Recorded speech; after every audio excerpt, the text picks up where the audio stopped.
it goes back to the idea of joy and fun. Why are we here ultimately if it isn't to experience the beauty of the world and experience the joy and the love? And we get separated from it when we're unkind to ourselves and unkind to each other. We lose that connection. And that brings us really to the whole crisis of where we are now in a funny way. I think we are in an epidemic of disconnection. Hello and welcome to the Impact Insiders podcast, the podcast that explores real-life examples of people and organizations that are making an impact. My name is Nicole Toomey and I'm the Sustainability Specialist at Relative Impact.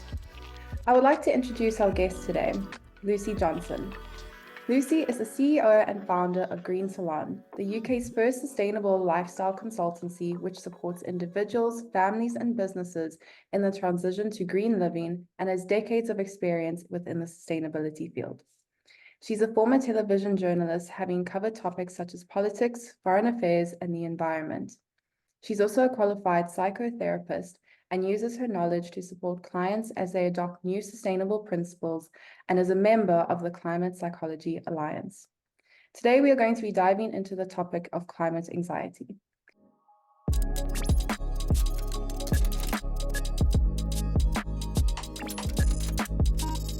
Lucy, thank you so much for joining us and for your time today. Thank you so much for having me, Nicole. So let's dive straight in. I think it's safe to say one of the key topics of our generation is the climate crisis. But it's quite interesting to see how the climate crisis is not just physical, but it's actually also been having a lot of impact on every person's mental health as well, in terms of how do we actually go about this? How do we solve for this? Maybe we can unpack the climate crisis and the effects of our mental health a bit more before we dive into our first question. Sure. I think that's something that we're really understanding now, is that the impact on the climate and the environment isn't just an external impact to us. It's actually more of an internal impact to us humans. It's affecting our physical health around the globe, and it's also affecting our mental health. And so we have an extraordinary crisis, really, that is impacting, I suppose, a bit like a pandemic or something. But beyond that, it isn't just humans who are being impacted. It is everything. You hear a lot of talk at the moment about polycrises, and that has become something of a buzzword. But I think we really are looking at that at the moment, in the sense that as the planet is more polluted and as it's struggling and as the heat is rising, those impacts are being felt not just by nature, the planet, the plants, the trees, etc., but also by the animals, the insects, by the fish, the birds, and by us humans. And as we said, within our minds. It's quite interesting if you look at the research of people who are actually say that they're struggling with eco-anxiety, and we'll unpack eco-anxiety and climate anxiety and what they mean. But there was a piece of research from the University of York 2 years ago where 78% of respondents within the UK said that they had some form of eco-anxiety, so some degree of concern. When they dug deeper, they found that high degrees of anxiety were higher among women. That was 45% of women said that they were struggling with it, and about 36% of men. But what I'd expected was to see the younger people feeling higher degrees of eco-anxiety. And that is increasingly not the case. That is cutting, the anxiety is now cutting across all demographics, because as we see the unfolding climate effects, we can't ignore them any longer. And of course, they cause us some degree of concern and anxiety. So now, would you say eco-anxiety is just a mental health condition, or do you think it's a normal health response towards just a really intense threat that is detrimental to not only each of us individually, but as a global population as well? Honestly, I think it's both.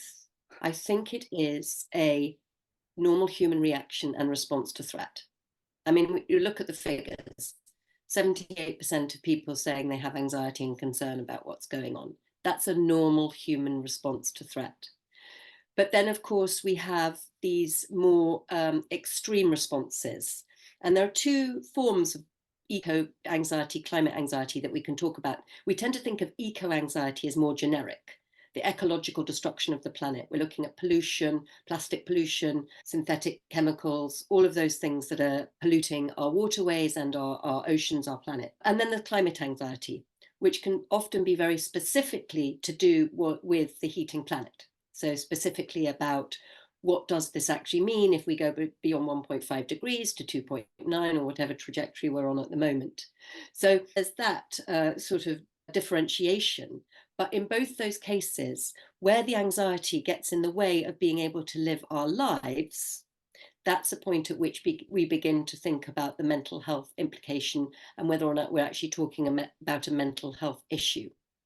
So it's interesting because people do keep saying, is this normal, or is it a mental health condition? And it's a spectrum. It's a spectrum of, yes, it's quite normal to feel concerned, to how bad is that anxiety? How debilitating is that anxiety? And if it becomes extremely debilitating, obviously it's a good idea to visit a therapist or get some intervention to help manage that degree of anxiety.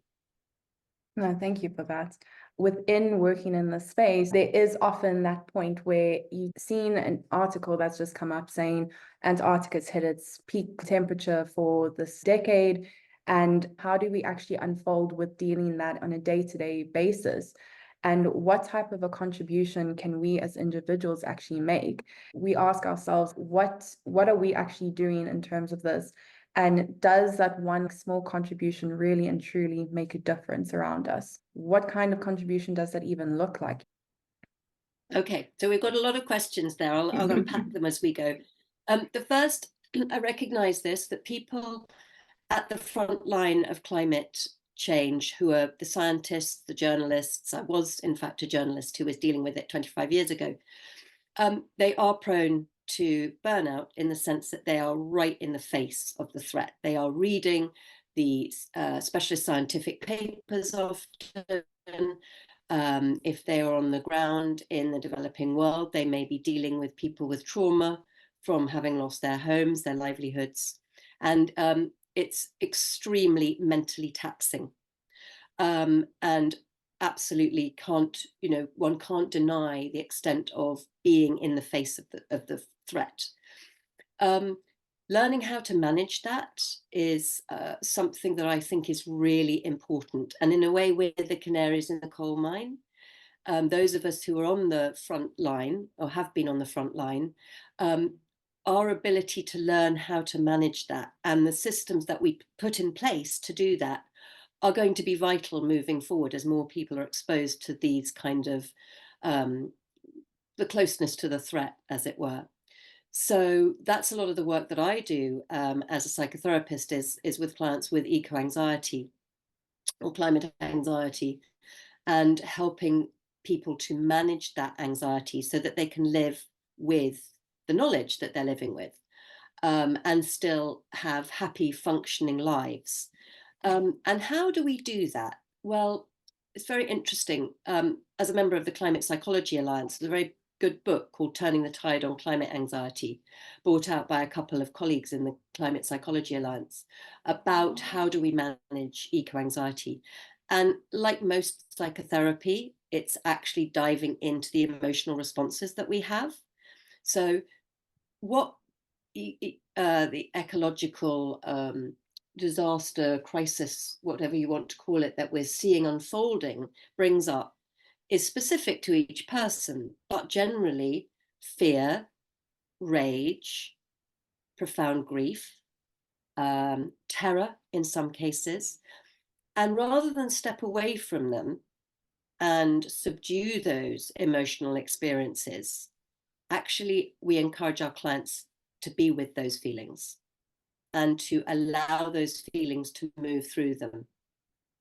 And that can be very frightening in its own right, because that level of grief can feel as if it can potentially obliterate us. But actually, the ability to be able to sit in it, because what we learn as psychotherapists and what we do with our clients is we sit beside them as they go through strong emotional experiences in the certain knowledge that they will get to the other side. We talk about grief like waves rolling in, that they hit you, But then anybody who's been through profound grief knows that those profound waves of grief, they subside at a certain point, and then you come up for air. So it's similar in dealing with climate anxiety, this ability to be in the grief, be in the rage, be in the terror is a really important life skill. It's not just an important life skill actually for dealing with climate anxiety. It's a really important life skill for dealing with life. You know, we're all going to go through grief. We're all going to have experiences of rage. And it's fundamentally good for our psychological health to be able to experience that level of pain and know that we can survive.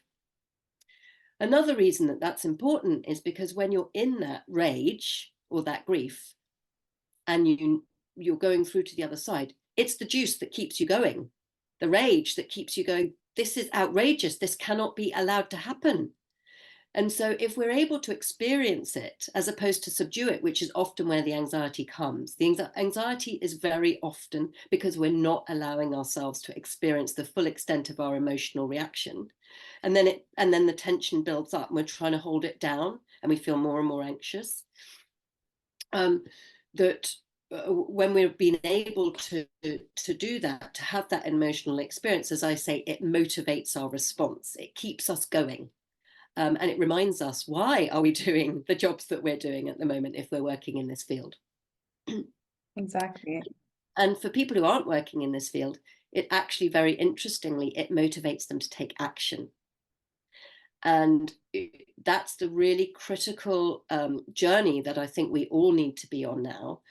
Those of us who feel anxiety in the face of what's happening, that's the journey from anxiety to agency. Because once you feel a degree of agency and some power in the situation, it's not so overwhelming or so frightening. And that brings me to the last part of your question, which was around how much can we actually do? So there's a very interesting book by a young man called Charlie Herzog Young called Spinning Out, about his mental health crisis in the face of the eco threat, but also looking very widely at other people's experience. And he has a fascinating figure. I think it's that our impact, our carbon footprint is something like 0. As individuals, 0.000 to the power of 9 zeros, 8 or something percent. I mean, it's minuscule, okay? So you may say to yourself, well, what difference does it make if I do anything? Well, interestingly, it makes a huge difference, okay? Number one, it makes a huge difference to our psychological health because we feel like we're doing something and not just panicking or feeling anxious or not knowing what to do or feeling overwhelmed. Number two, and this is really interesting, is if we begin to think of ourselves as sort of atoms, that we actually, if we work to, that although we're individuals, we're also working together all the time. And so I will often take the example of influencers, you know, think of Kim Kardashian. So she puts on a pair of those hot pants or hot Spanx or whatever she calls them, and suddenly 85 million other women decide that they want to do it too. So she's a brilliant example of somebody who's really understood influencing. But we're all influencers to a certain extent. Every single one of us in our own lives is influencing the people around us, often without realizing, and sometimes because they'll go, love your shoes, where did you get them? And so once we understand that we are all influencers in our own right, then we begin to realize that actually we have some power within our social group to, you know, talk about the things that we love that are sustainable within our own lives, talk about the challenges perhaps, but bring people into the conversation. And then they may say to themselves, you know what, actually, she's using that kind of deodorant, that one that, you know, doesn't come in a plastic tub or it's refillable or whatever, and she's raving about it. Why don't I try it? And that's the ripple effect. And once we get that ripple effect in action, groups of people just begin to change their culture. And they talk about tipping points. How many people do you need to change in a group in order to change the dynamics, the thinking, the behavior? And interestingly, it's not 50%. It's not over 50%. It's 1 in 4. There's a really interesting guy who's been doing the research on all of this, and his first name is Daniel and his second name is gone, but we can add that to the comments at the end, or anything that we're sending out, because his research is very specifically looking at groups, and where one person has a different opinion or a different way of thinking or a different behavior, and he has come to the conclusion that it's 25%, it's 1 in 4. And that's the point at which social change occurs. So if we look at ourselves as the person who has absolutely no power, because we've got the 0.00000 recurring influence, then we disempower ourselves, because the truth is actually we have significant power when we work in groups. I hope that answered all the questions. Yes, thank you so much. And thank you for having answered all those questions in such detail and for remembering them. That was very impressive. And I think I like how you described the whole like wave of anxieties and almost kind of pulling together that metaphor of the actual environment itself and allowing yourself to feel the waves and actually ride out those emotions, as well as that ripple effect. I quite like that. I think it's a beautiful way of presenting that. And I think it's so important, what you mentioned now as well, is not the bottling up of those emotions, but using it as a driving force. I think that's so important, because I feel like nowadays, especially with mental health being such an important topic of conversation, it is making sure that you are doing those daily checks, you are checking in with your own emotions, because otherwise eventually you'll get drowned out by all those emotions, because you're not actually dealing with them. You're just pushing them back, and eventually they just consume you. Yeah, absolutely. Although some people say to me, yeah, but I don't want my life to be just one long emotion fest. And I'm like, well, actually, the interesting thing is that if we allow ourselves to feel those emotions and the waves pass, we then have space to be joyful. We have space to have fun. And it's really important that we actively balance that in our lives, that we maybe even set aside time to feel the intensity of our emotions. And that can be alone or with other people or with a psychotherapist. Or I don't know if you have it in South Africa, but here we have climate cafes where you can go and talk about how you're feeling, about what's happening. And that's really useful, because then people understand they're not alone. There's a lot of people out there grappling with the same issues. And it's very important for us, because actually we're here to save the planet, uh, uh, because we love being on it.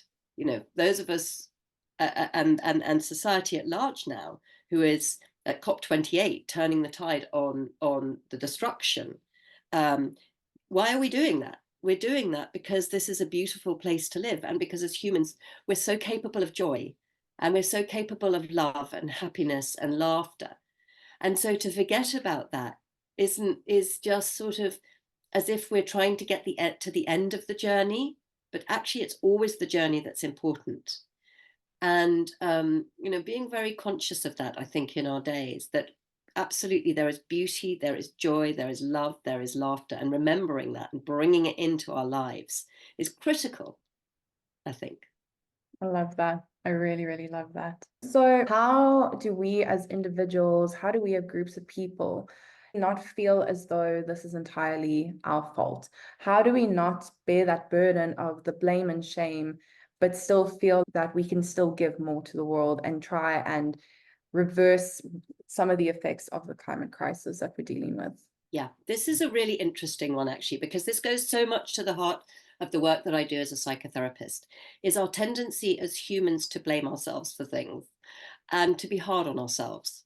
There's a huge tendency I've discovered, particularly in my psychotherapy room, but I don't think just in my psychotherapy room, for us humans to have a very active inner critic.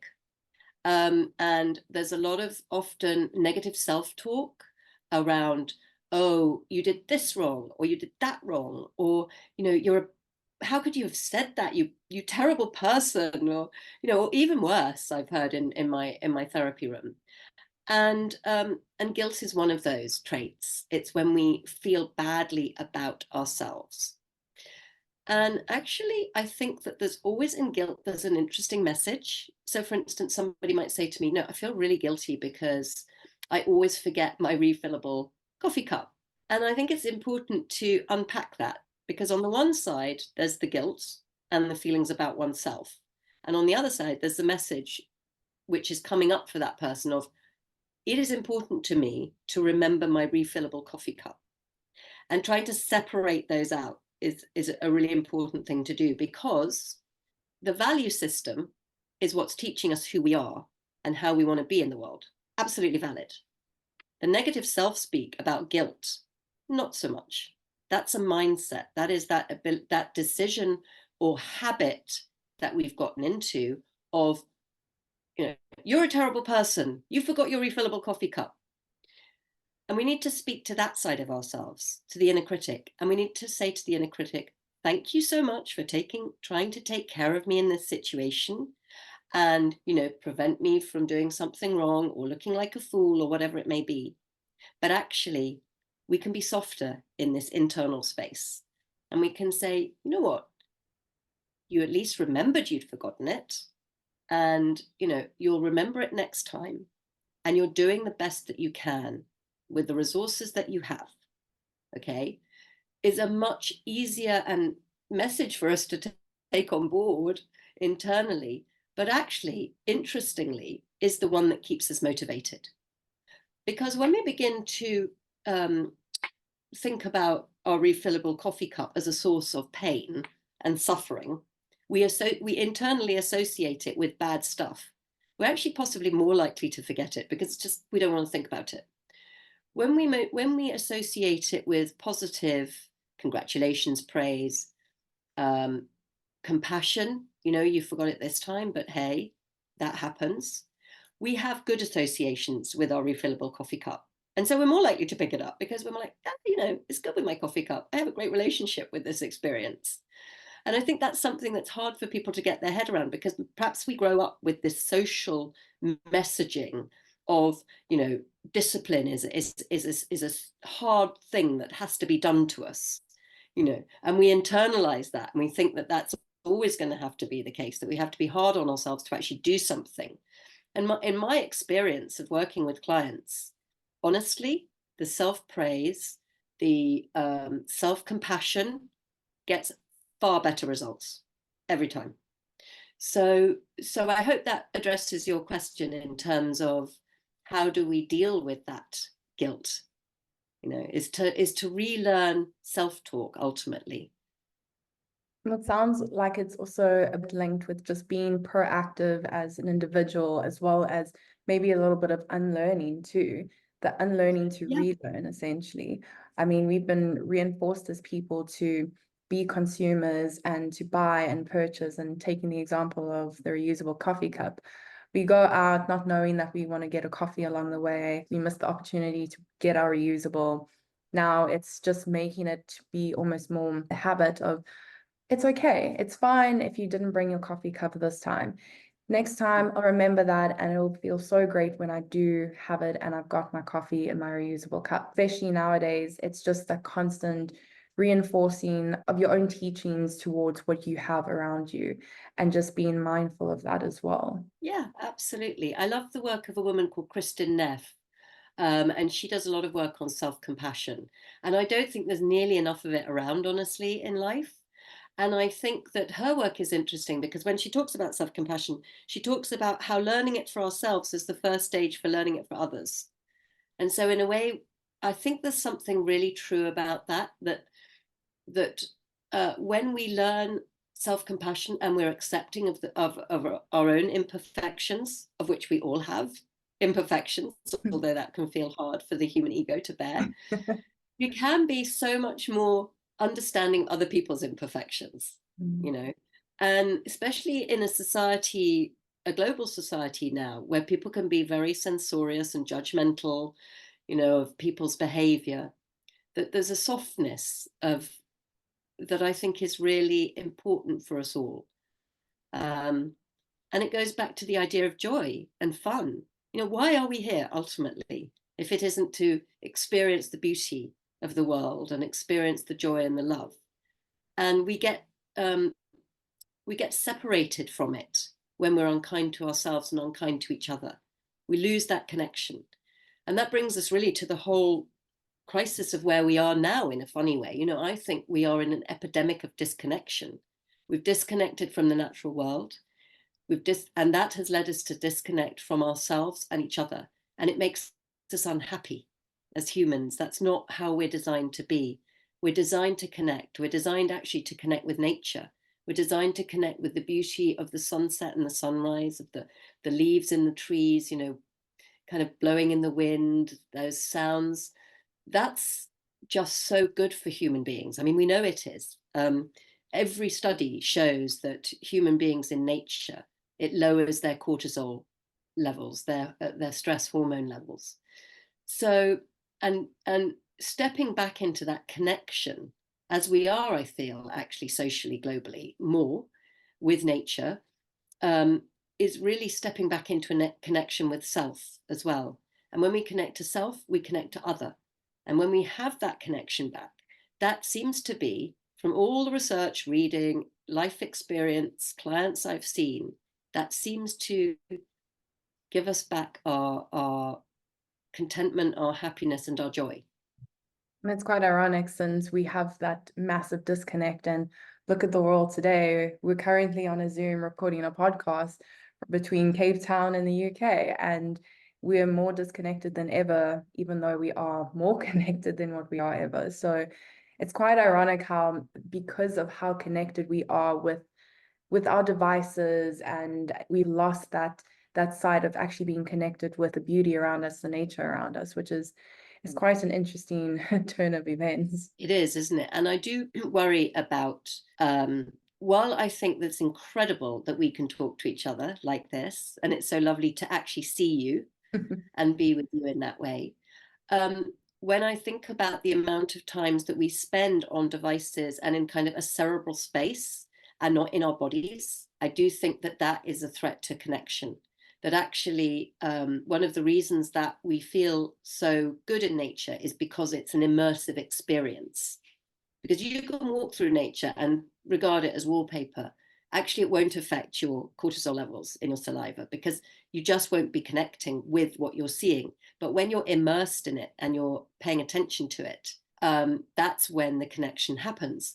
But that's because you're experiencing on a visceral level. You know, you're experiencing your feet on the ground, you're experiencing the wind on your skin, the sunlight perhaps on your skin. That's an embodied experience of sensation. And when we connect with ourselves, we're not just connecting with our brain, we're actually connecting with the whole of ourselves. And we need to be in our bodies to do that. So I do think that the devices distract us from that. And actually, it's interesting, isn't it, that at the same time as we're becoming distracted, we're also finding our way back to nature, culturally and socially, more than I think I've seen in my life, or at least certainly the last 20 or 30 years. People talk about nature more. They think about nature more. They worry about nature more. And so it's almost as if we're going in two directions. And I think the devices and the cerebral is fine as long as we keep our feet on the ground, as long as we remain in our bodies. I love that. One thing I want to chat about is just the whole notion of the climate crisis. I think it's very safe to say that, unfortunately, with everything that's been going on and all the buildup that it's occurred until this point in time, a lot of the richer countries and a lot of the westernized countries are actually maybe more of the emitters and more of the instigators, whereas you have a lot of the minority, the poorer communities and countries that are feeling at the front line of this issue and feeling these effects a lot more than maybe what we are. So maybe we can chat a bit on how do we actually deal with the mental toll of the ecological crisis in a sensitive way across the world, especially within poor communities and countries? I think this is a really, really important question because here in the West, we're dealing with eco-anxiety and climate anxiety as a mental health problem. In the developing world, they are dealing with it as a threat to life. They are dealing with it as a threat to their livelihoods, and they are dealing with the trauma of the consequences of climate change. I'm thinking of Pakistan last year, where a third of the country was underwater and 33 million people were directly affected by the flooding. That is an enormous toll of human suffering. And the consequences to Pakistani mental health have been appalling. I mean, 80 to 90% of Pakistanis don't have access to psychological help anyway. And the loss of land and animals and livelihood and homes has had a traumatizing effect, obviously, on many Pakistanis. And how do we deal with the mental fallout of this level of trauma? This is really a very live question. And it's particularly live question because at COP28, they've agreed to the loss and damage fund. And they are actually now putting money into it, $700 million so far. But the loss and damage fund deals with economic loss for the main part. But actually what we're looking at is non-economic loss. Very difficult to quantify this. And how do we help in countries where there is massive, massive mental health toll is a really difficult and important question. And it's not clear to me yet whether the Loss and Damage Fund will adequately address this, because I think that we do need to be setting up mental health facilities or supporting, certainly not setting them up, but supporting those that exist already. Pakistan has a very interesting project off the ground at the moment, which is a trauma-related psychotherapeutic intervention, very well designed, but very poorly funded. And I think we need to think seriously in the developed world about how we support the mental health of those in the developing world, because ultimately, we are beginning to see these effects in our own lives. Australia, the fires 2 or 3 years ago were devastating to communities. So it isn't just about, we've got to understand, how do we deal best with this trauma? What are the best protocols to use? At what level do we need to intervene? Hopefully grassroots often, because it's the communities themselves that know best what they need. So I think it's a very, very important question that we need to ask, and we need to think about, and we need to plan for. I agree. And how would you say is maybe the best way towards which we as individuals, maybe living in more of the developed countries, can actually help in terms of trying to see this transformation occur within those developing countries? That's a really good question. I think it's very difficult because I think it's so systemic. If we look at Pakistan, for instance, and what they've set up, that is a community. It's within Pakistan. It's it's not something that's been imposed on them. And I think that that's important to understand, is that local communities have their own solutions. They're very good at coming up with their own solutions. So how we as individuals help, I don't know. I think it's important to talk about it. I think that it's not really spoken about enough. There's a lot of talk in the West, as I said, about eco-anxiety, climate anxiety, but we really do need to be addressing the trauma of these events on people's lives. So keeping it front of mind and talking about it, so that there's a raising of an awareness of the consequences of what's happening. And, that's not to say that we need to wander around feeling desperately guilty all the time, but it's to say that we do need to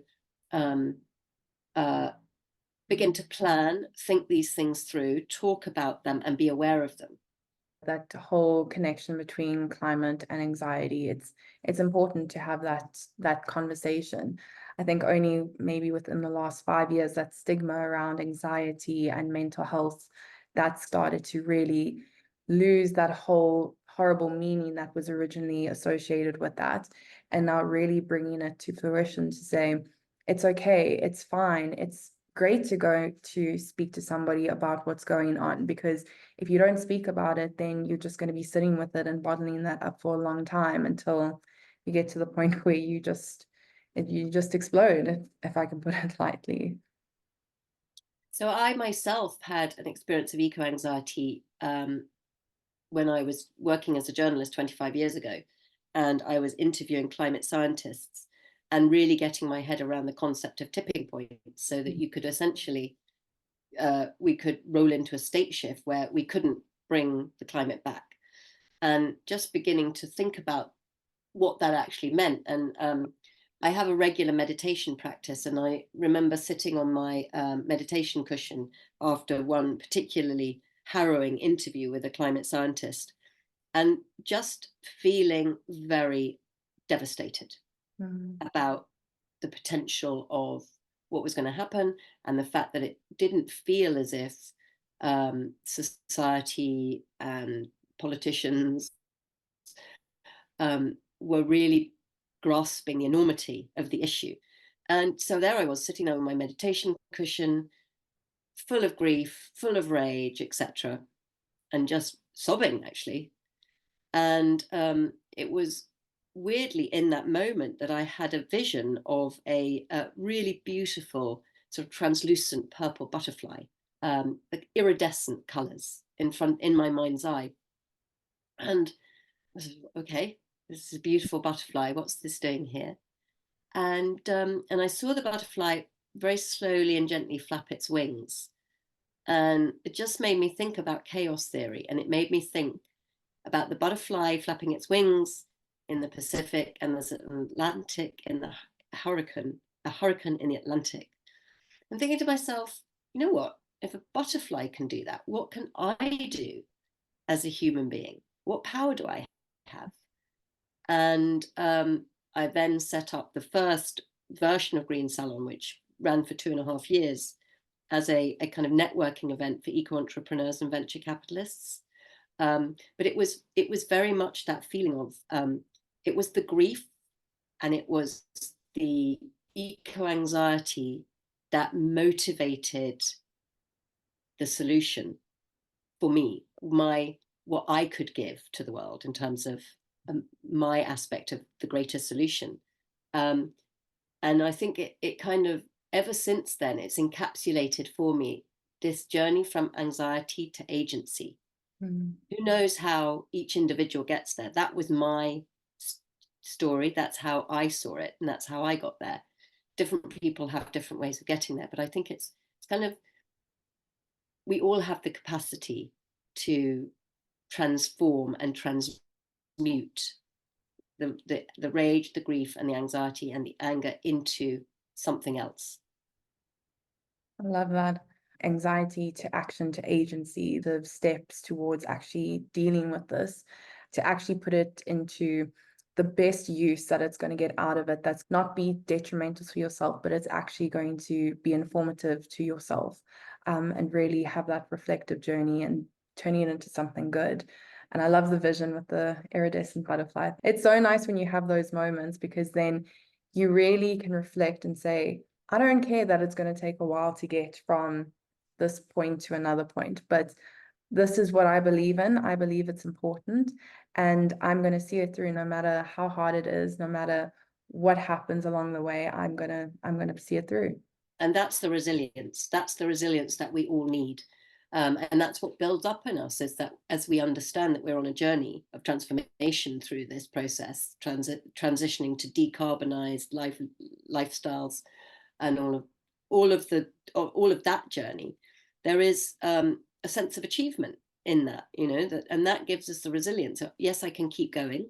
Okay, maybe it's tough, maybe it's hard work, but I can keep going. And as we do that, we become more resilient, and we'll need to become more resilient ultimately. But I also think about that moment of change and transmutation even, and what's happening on a kind of global level. I mean, I witnessed that change in clients in my psychotherapy room all the time, that journey. People come into psychotherapy because things have gone wrong. The strategies that they're using the psychological strategies that they're using to defend themselves against something often are no longer working. They may have worked for years, but they've stopped working. And I do really often draw a parallel in my own mind between that work that I do as a psychotherapist and as a green coach with what's happening on a global scale, that our systems are no longer working. They've become dysfunctional. Capitalism, which in many ways has been a great achievement for humanity in terms of lifting people out of poverty,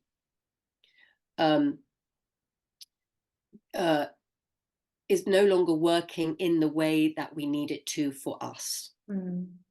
So we're at a pivotal moment now where we are, I believe, in this transition period, not just as individuals, but as global society, to something different.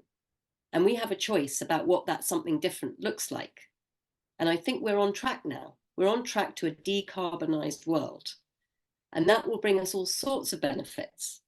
And we're on track, hopefully, to giving nature the value that it deserves, which will also bring with it huge benefits. And I heard Al Gore the other day, he's at COP28, talking about polysolutions. He said that actually, dealing with climate change is a massive polysolution, because where we look at all the things that it brings us and all the things that ESG, however boring and unwieldy a term it is, the beginning to value nature, putting the value of people back into products and how we create them. Those are solutions to so many of the problems that happened within capitalism in the last century. And as human beings, we're enormously adaptable and we're enormously good at problem solving. So we can now see, actually, okay, this didn't work. Let's create this new system. And of course, there'll be secondary effects that are unpredictable and not great. I mean, there is no perfect solution to anything ever. But we are at a point now where we can turn the tanker in a better direction. And me as a psychotherapist, when I see that happening in my clients, I feel so excited. And now I begin to look and I see that happening in the world around me. And I feel really excited because I know the potential for where we can get to. And I think just before we close out, I know we did mention it in some of the previous questions and answers, but if you could give maybe your top 5 tips to somebody who's dealing with climate anxieties in terms of actually dealing with that and how to handle that. Well, number 1, I would say self-care. It's really, really important to take really good care of ourselves, especially if we're working at the front line. So by self-care, I mean just being mindful of not doom scrolling, which can become a bit addictive, but actually really thinking to oneself, have I had enough of this bad news for today? I'm going to put it down and I'm going to go and do something that gives me joy. So self-care is critical. And then I would say talking to people, finding support networks, perhaps visiting a climate cafe, talking to colleagues who are also dealing with it, even seeing a psychotherapist if that's what feels right, because there's somebody there who can really help you work through some of the more difficult feelings. Which brings us on to sitting in the more difficult feelings, which is the bit that we all want to avoid. We'd rather go round. As Freud, the great grandfather of psychotherapy, said, we are pain-avoiding, pleasure-seeking creatures. And all of us temperamentally want to go around the pain, but actually sitting in it, as we talked about at the beginning, is really important. And so there's 3. 4, finding ways that you can help, finding ways in your life, that things you can do. So many things we can do in our lives now that have really lovely low carbon alternatives, low pollutant alternatives. We're very lucky, certainly in this country, lots of businesses have started that are giving us beautiful, viable alternatives to old legacy systems and products that, don't feel right anymore. And I was actually reflecting on this the other day. I was reflecting on the old system of doing business and the shopping that we did in this country feels sort of a little bit destructive now. It sort of has a bad, destructive vibe around it, if you like. So the way that supermarkets treat their farmers, the way that big agriculture sort of absolutely does not understand the necessity to build organic matter back up into the soil. But there's also a whole creative, positive business structure out there, and even if one can't afford to do it all the time, just the ability to be able to do it some of the time is just so much better than where we were 5-10 years ago. And so there's the action. And then the fifth thing would be just the self-compassion, just being kind to ourselves, just really just appreciating that we all are most of the time really trying to do the best that we can and celebrating that. Oh, thank you so much, Lucy. That's wonderful. I'd like to extend a big thank you to Lucy for being on the podcast today. Thank you so much for this discussion. Great to talk to you. It really has. We will include all the links and references as discussed today down below. This has been an Impact Insiders podcast powered by Relative Impact. Subscribe to the podcast to make sure you don't miss any future episodes. For more information about Relative Impact and the work that we're doing, check our website and sign up for our newsletter to get more updates directly to your inbox.